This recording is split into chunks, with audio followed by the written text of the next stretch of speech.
दोस्तों नमस्कार। आप सभी का बहुत बहुत स्वागत करता हूं एग्री मस्ती के यूट्यूब चैनल में। और दोस्तों आज मैं बीएससी एग्रीकल्चर फर्स्ट सेमेस्टर वालों के लिए प्रीवियस ईयर क्वेश्चन पेपर लेकर के आया हूं, जो कि सब्जेक्टिव पैटर्न पे होगा। जी हाँ दोस्तों, जैसा कि आप लोगों को पता है कि इस बार छत्रपति साहू जी महाराज विश्वविद्यालय कानपुर ने निर्णय लिया है कि जो पेपर होंगे या जो एग्ज़ाम होंगे सेमेस्टर एग्ज़ाम बीएससी एग्रीकल्चर का, वो सब्जेक्टिव होंगे, यानी दोस्तों रिटन टाइप के पेपर होंगे। उसी पर आधारित दोस्तों मैंने आप लोगों के लिए एक पेपर लाया है, जो कि सब्जेक्ट का नाम है फंडामेंटल्स ऑफ सोयल साइंस। और दोस्तों जैसा कि आप लोग देख सकते हैं थंबनेल पर लिखा हुआ है कि बिल्कुल ऐसा ही पेपर आएगा। जी हाँ दोस्तों, ऐसा ही पेपर आएगा, 100% गारंटी करता हूँ। तो दोस्तों आप लोगों से मेरा ही रिक्वेस्ट है कि आप लोग इस वीडियो को अंत तक देखिएगा, तो आपको सब समझ में आ जाएगा कि कितने नंबर के क्वेश्चन को कितने बार पूछा जाता है। यानी दोस्तों जैसे 2 नंबर 3 नंबर कितने नंबर का क्वेश्चन आता है लिखित पेपर में और कितना क्वेश्चन होता है। ठीक है, क्योंकि आप लोगों को पता होगा कि दोस्तों पेपर जो होता है वो 50 नंबर का होता है, इसका पूर्णांक 50 नंबर होता है। चलिए दोस्तों वीडियो में आगे बढ़ते हैं। और हाँ दोस्तों, मैं वीडियो में आगे बढ़ूँ उससे पहले आप लोगों से मेरा रिक्वेस्ट कि अगर आप लोग इस चैनल पर पहली बार विजिट कर रहे हैं तो इस चैनल को जरूर सब्सक्राइब करिएगा। और हाँ दोस्तों, अगर आप इस चैनल पर पुराने सब्सक्राइबर हैं तो इस वीडियो को लाइक जरूर कर दीजिएगा। चलिए आगे बढ़ते हैं और बात करते हैं मुद्दे की। तो दोस्तों सबसे पहले मैं आप लोगों को पेपर के जो मुख्य पृष्ठ है उस पर आपको लेकर के चलता हूँ। दोस्तों यहाँ पे आप लोग ध्यान से देखिए, यहाँ पे आप लोग देख सकते हैं जो पेपर कोड है वो आपका है AG 103। जो हालांकि उस टाइम AG 103 था, लेकिन फिलहाल क्या है AG 1003 लिख करके आप लोगों को पेपर मिलेगा। ठीक है, और ऊपर में लिखा हुआ BSc agriculture first semester examination December 2019। अब आप लोग बोलेंगे कि सर ये तो 2019 का पेपर है, आपको 2020-21 या 21-22 का लाना चाहिए। तो दोस्तों मैं आपको बता दूं, बीएससी एग्रीकल्चर का छत्रपति साहू जी महाराज विश्वविद्यालय ने लास्ट पेपर 2019 में ही लिया था। उसके बाद क्या हुआ, कोरोना आ गया, लॉकडाउन लग गया, जिसके चलते पेपर ऑब्जेक्टिव ही होते थे। लेकिन इस बार आप लोगों के लिए नियम आया है सब्जेक्टिव का, तो लास्ट पेपर 19 का हुआ था, इसीलिए मैं आप लोगों के सामने 2019 का पेपर प्रस्तुत कर रहा हूँ। ठीक है, ये पेपर 3 है, जैसा कि आप लोगों को पता होगा। इसका कोड 3 है, यानी 1003 या 103 आप कह सकते हैं। और सब्जेक्ट का नाम तो सोयल साइंस में पहले ही बता चुका हूँ, और पूर्णांक भी इसका 50 होता है वो भी मैं बता चुका हूँ। अब यहाँ पे समझिए बात को, समझने वाली बात यहाँ से शुरू होती है। नोट में यहाँ दिया हुआ है, सभी खंडों से निर्देशानुसार प्रश्नों के उत्तर दीजिए। ठीक है, बिल्कुल जिस तरह से निर्देश दिया जाए उसी तरह से आपको उत्तर देना होगा। और निर्देश है दोस्तों, अभ्यर्थी प्रश्नों के उत्तर क्रमानुसार लिखें। यानी दोस्तों आप line by line step by step प्रश्नों का उत्तर दीजिएगा। जैसे आपने 1 नंबर प्रश्न को सोल्व कर लिया तो आपको 2 नंबर प्रश्न को सोल्व करना होगा, उसके बाद 3 नंबर प्रश्न का सोल्व करना होगा। ऐसा नहीं कि लघु उत्तरीय प्रश्न बना रहे उसी में बीच में एक दीर्घ उत्तरीय प्रश्न को डाल दिए, ऐसा नहीं करना है। ठीक है, क्योंकि साफ साफ निर्देश में लिखा हुआ है। और आगे है, इसी में लिखा हुआ है, जैसे यदि किसी प्रश्न के कई भाग हो तो उनके उत्तर एक ही तारतम्य में लिखें। बिल्कुल दोनों एक ही बात है, जैसे लाइन बाय लाइन लिखना है आपको। और इसी बात को यहाँ पे इंग्लिश में लिखा हुआ है। जो लोग इंग्लिश पढ़ने वाले होंगे, इंग्लिश समझने वाले होंगे, वो लोग अपना वीडियो पॉज करके पढ़ लीजिएगा। मैं पढ़ूंगा तो ज़्यादा समय लग जाएगा, इसीलिए मैं सिर्फ हिंदी ही बताऊंगा। और दोस्तों आगे मैं बताता हूँ, जैसे इन निर्देश को पढ़ने के बाद आप नीचे आएंगे तो आपको देखने को मिलेगा सेक्शन A। दोस्तों मैं आपको पहले बता दूँ कि पेपर 50 नंबर का होता है। इसमें आपको दोस्तों आपको 3 सेक्शन मिलता है। कितने? 3 सेक्शन मिलेगा, जिसमें आपका होगा A, B और C। ठीक है, और जो सेक्शन A होगा, इसमें आपको लघु उत्तरीय प्रश्न देखने को मिलेगा। जैसा कि आप लोग यहाँ पे देख सकते हैं, इस खंड के सभी प्रश्न अनिवार्य हैं, प्रत्येक प्रश्न 3 अंकों का है।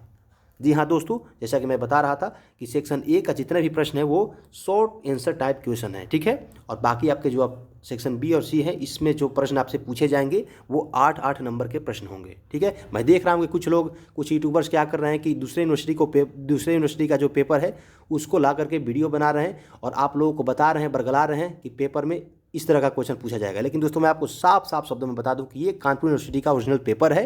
ठीक है, तो इसी पेपर के अनुसार आपका परीक्षा होगा, जिसमें आपको 3 नंबर और 8 नंबर का प्रश्न पूछा जाएगा। और चलिए दोस्तों अब थोड़ा प्रश्न को भी देख लेते हैं कि जो प्रश्न है वो किस तरह के होते हैं।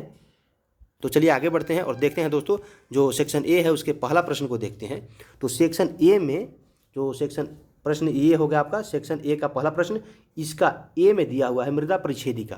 यानी दोस्तों क्या करें, इस पर संक्षिप्त टिप्पणियाँ लिखना है।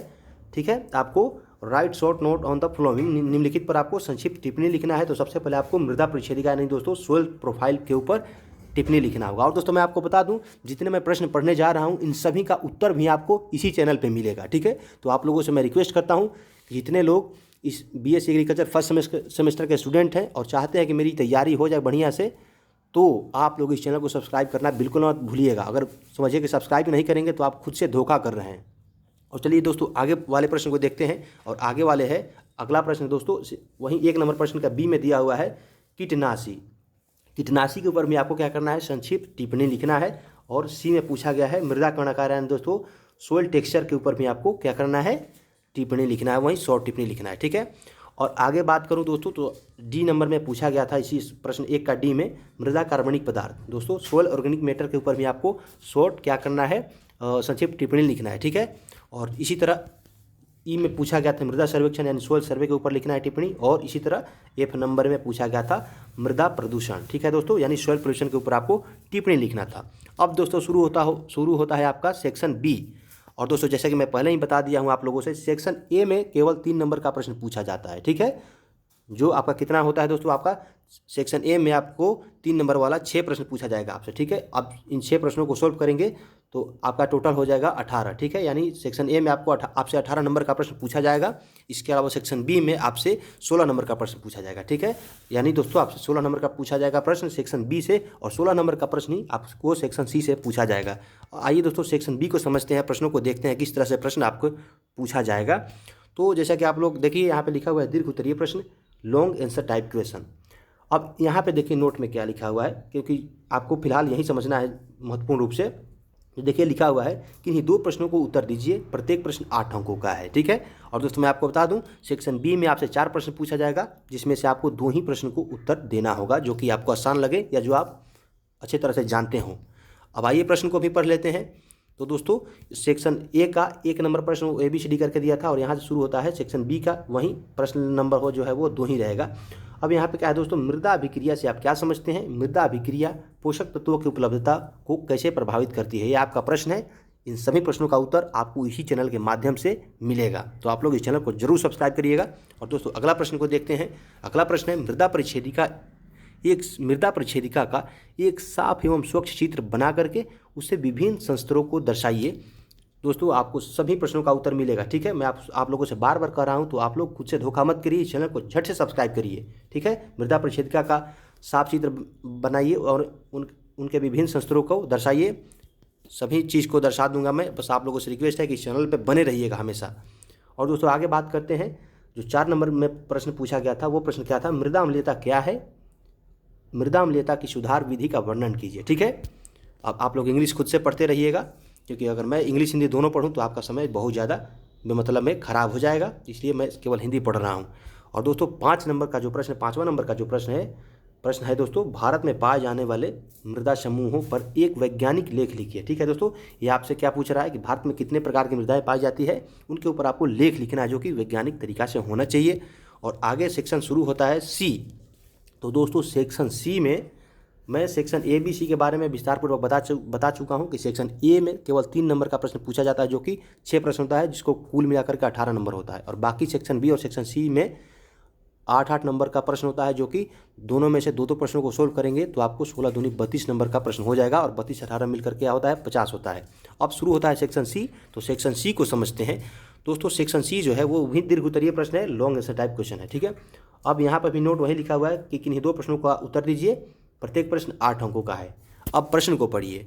प्रश्न किस प्रकार का है दोस्तों, प्रश्न है आपका मृदा निर्माण से आप क्या समझते हैं, मृदा निर्माण के विभिन्न कारकों की विस्तृत व्याख्या कीजिए, ठीक है दोस्तों। यानी दोस्तों what do you mean by soil formation, describe in details the different factors of soil formation.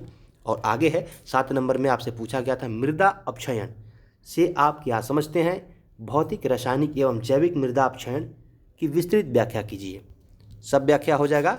मैं चूँकि आप लोगों से बता रहा हूँ बार बार, इन सभी चीज़ का व्याख्या, टिप्पणी सब कुछ होगा। ये केवल आपका सोइल साइंस का ही नहीं, आपका टोटल सब्जेक्ट का क्लास इसी चैनल पे आपको मिलेगा, तो आप लोग इस चैनल से मिल जाइए, ठीक है। और दोस्तों आपका 8 नंबर का जो 8वां नंबर प्रश्न है वो है, 8वां नंबर प्रश्न में दोस्तों आप लोग देख सकते हैं लिखा हुआ है मृदा कार्बनिक पदार्थ क्या है, ठीक है दोस्तों।